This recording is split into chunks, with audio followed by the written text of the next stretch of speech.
Want to disable Apple Cash entirely? Here's how. First, open the Settings app on your iPhone. Tap on your Apple ID at the top, then select Payments and Shipping.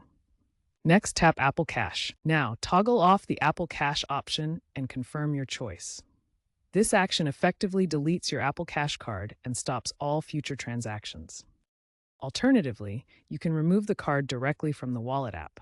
To do this, open the Wallet app, tap on your Apple Cash card, scroll to the bottom, and select Remove Card.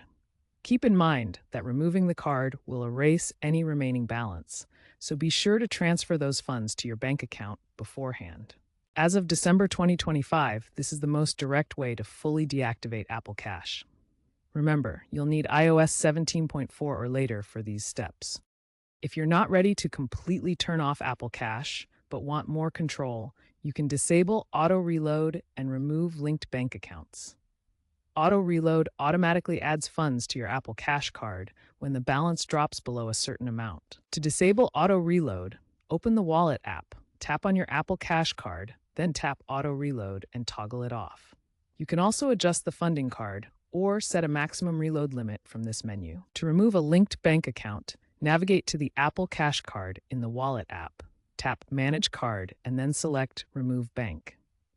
This will prevent automatic withdrawals from that account. These steps give you greater financial control and address concerns over unexpected charges, as highlighted in a 2024 Consumer Report study where a family disabled Auto Reload after unexpected charges on a child's account.